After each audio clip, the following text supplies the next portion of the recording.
దేవుని ప్రేమ శాశ్వతముగా నిలుస్తూ ఉంది. ఆ ప్రేమను మనం రుచి చూసాం కాబట్టి మన అందరం కూడా ఎక్కడున్నా కూడా దేవుని ఆరాధించే గుంపులోకి వెళ్ళబోతున్నాము, రాగలుగుతున్నాము.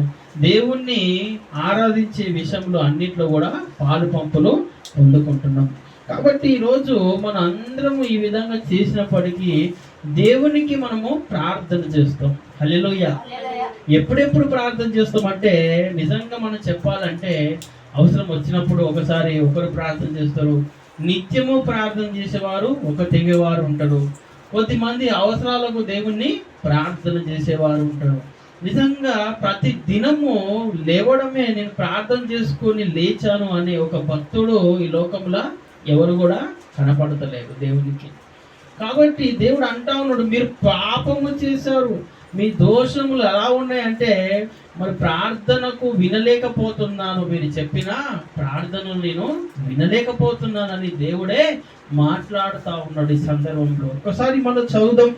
రక్షింపనేరక ఉండునట్లు యెహోవా హస్తము కూర్చకాలేదు. మేము ఆలోచించండి, ఈరోజు నీవు రక్షింపబడ్డావు, ఏదో ఒక కాలములో రక్షణ పొందుకున్నావు, ఏదో ఒక రోజు నేను పొందుకున్నాను, ఏదో ఒక రోజు మీరు పొందుకున్నారు.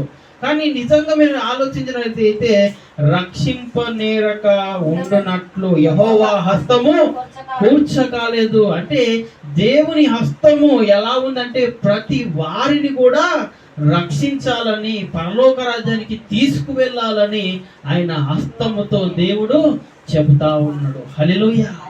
కానీ దేవుని వాక్యం మనం చదువుకున్న భాగమును రెండోసారి చదివితే విననేరక ఉండునట్లు ఆయన చెవులు మందము కాలేదు. మీరు ఆలోచించండి, మనం ప్రార్థన చేసినప్పుడు ఆయనకు చెవులకు మందముగా ఉందనుకోండి, మన ప్రార్థన వినపడుతుందా?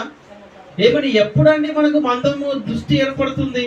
నిజంగా చెవిటి వారిని మీరు చూడండి, ఎంత చెప్పినా కూడా వారు మన మాటలు ఆలకింపరు. అంటే చెవులుండి కూడా మనం చెప్పే సందర్భాలు వినలేకపోతున్నారంటే వారి చెవులకు ఏమైంది? ఇప్పుడు మందము.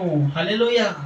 ఈ మందము ఏం చేస్తుందంటే మనం మాట్లాడినప్పుడు వినకుండా అడ్డుపడతా ఉంది, మనం మొరపెట్టినప్పుడు దేవుడు వినకుండా అడ్డుపడతా ఉంది. ఆ మందం ఏందో మనం చూడగలిగితే మీ దోషములు మీకును మీ దేవునికి అడ్డముగా వచ్చెను. హల్లెలూయా.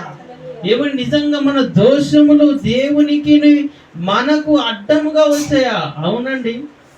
ఏమండి మనం ప్రార్థన చేస్తున్నామో ప్రతిఫలం పొందుకోలేకపోతున్నాం. ఎందుకు అనే ప్రశ్న మనం ఏనాడైనా వేసుకున్నామా?